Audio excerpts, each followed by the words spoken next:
شكرا سي وسيم، عندك شكرا على الاستضافة، عندك مرحبا موهبة مش بكم سهلة اللي انت اخر واحد اليوم. تتكلم خاطر اليوم فقط ساعة هوني في ربط مباشر اليوم صباح من افريكا بانكينج فهم. بعد شوي باش نرجعوا ستوديوهاتنا المركزية في الستارت اب فيلاج، دونك هوني دايوغ مش بعيد برشا باش نواصلوا الحلقة.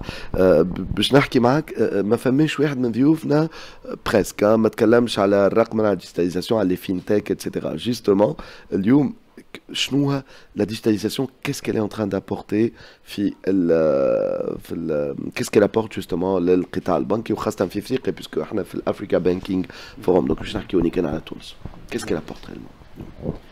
سواء رقمنا الحق، احنا تو لو تيم سي لا ريزيليونس. وخلي نزيدك سؤال يوليو دو كيسيون. واليا اسكو اليا فريمون ايت ان جيم تشينجر معناتها اليوم في القطاع البنكي؟ هذا مربوط ببعض الموضوع. طبعا هو شوف، فما حاجه، فما ان اليمون كي تري امبورطون في التوجه نتاع الرقمنه. علاش نعملوا في الرقمنه وعلاش الرقمنه في البنك وفيش تهزنا كل شيء؟ لازم نشوفوا.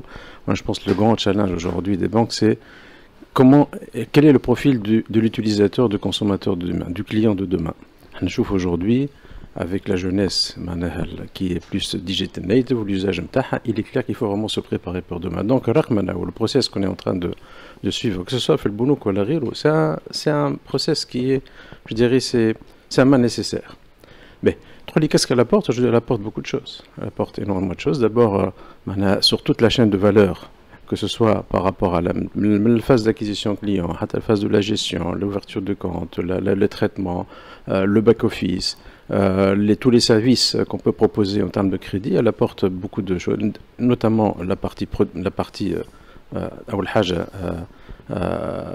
la fiabilité, la productivité.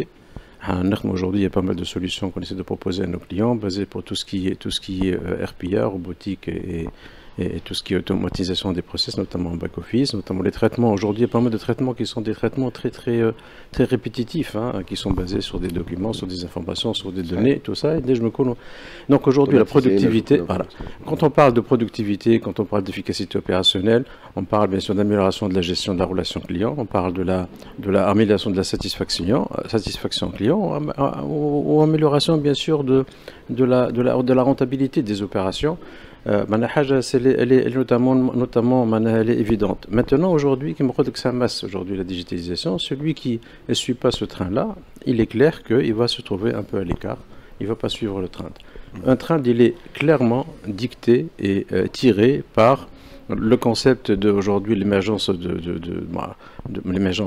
le développement des outils, notamment les smartphones aujourd'hui. Tout se fait à partir de pas mal de services qui sont à distance, que ce soit le smartphone ou bien les sites web, etc. Et avec le concept aujourd'hui qui se développe dans tout type de service, c'est anytime, anywhere. Donc aujourd'hui, un utilisateur, un client d'une banque veut effectivement effectuer ses services là où il est et à n'importe quelle heure. Et c'est là où effectivement la tendance aujourd'hui qui se fait au niveau des banques, et on le voit aujourd'hui, on le voit avec pas mal de clients, que ce soit Fitoun, soit la Philippe, ou la Fifiriq, il y a une dynamique qui commence déjà par créer les basiques, les fondamentaux de la digitalisation dans une banque. Il y a au moins un système d'information qui est propice et qui permet effectivement cette ouverture, double ouverture, d'abord une ouverture pour pouvoir effectivement offrir directement des services aux clients sans intermédiaire, et là c'est ce qu'on voit les applications mobiles, les sites web, etc.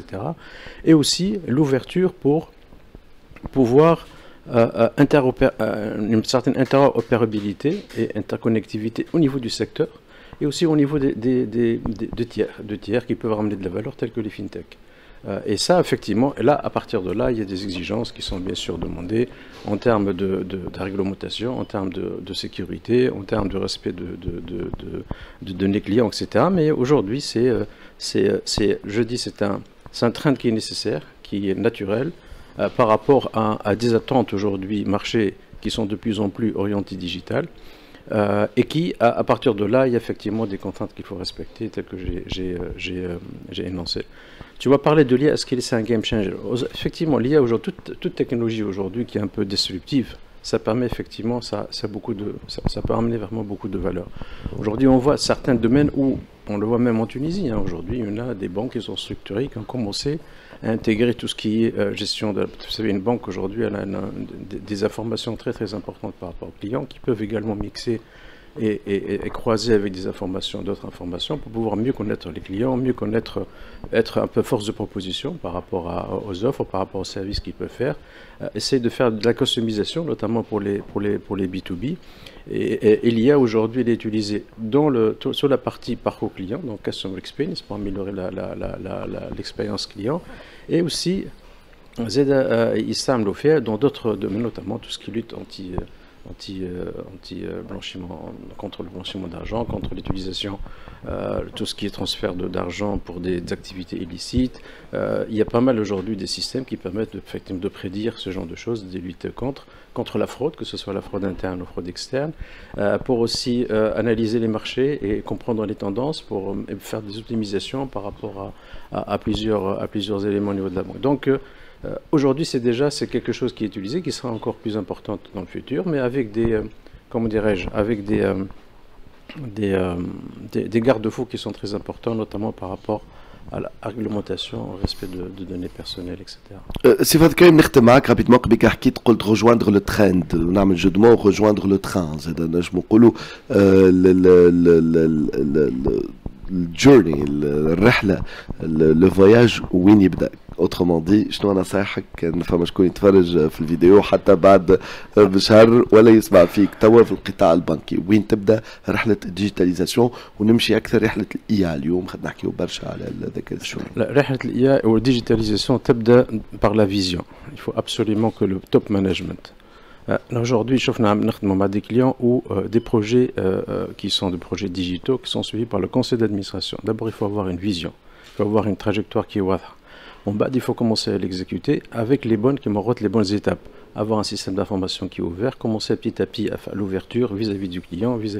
Et donc, il est important d'abord d'être convaincu au niveau de la banque et voir effectivement, l'idée ce n'est pas de chambouler les choses, hein, les gens viendront petit à petit avec une roadmap qui est claire, mais il faut avoir vraiment une vision, une volonté. Et la volonté, elle doit être portée par le premier responsable de la banque.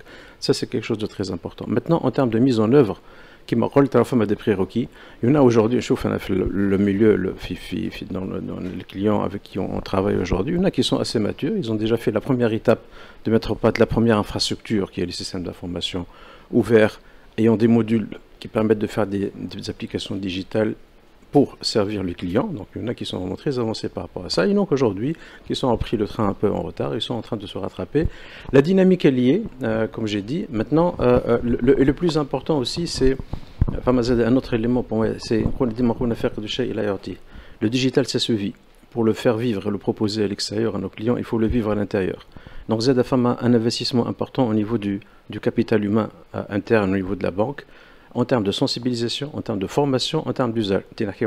Aujourd'hui, il y a des techniques, l'usage de l'IA, pour effectivement apporter des modules d'auto-formation, d'aide à la décision au niveau des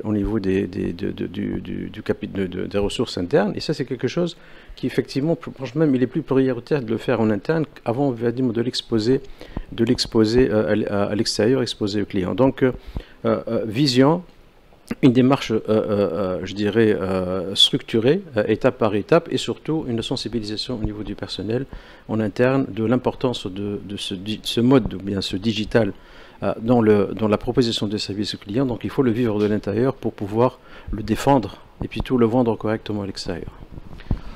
تفاعلات حتى من المستمعين ولكن احنا وصلنا لنهاية حلقتكم فالبث المباشر هوني من الافريكا بانكينج فوروم. نذكروا في الثاني مرة يرجع لتونس، أول مرة كانت في 2009 وكانت وقتها لا دوزيام اديسيون نتاعو بعد مراكش جاء لتونس ثم في عديد العواصم الافريقية ورجع اليوم لتونس بعد تقريبا 15 سنة.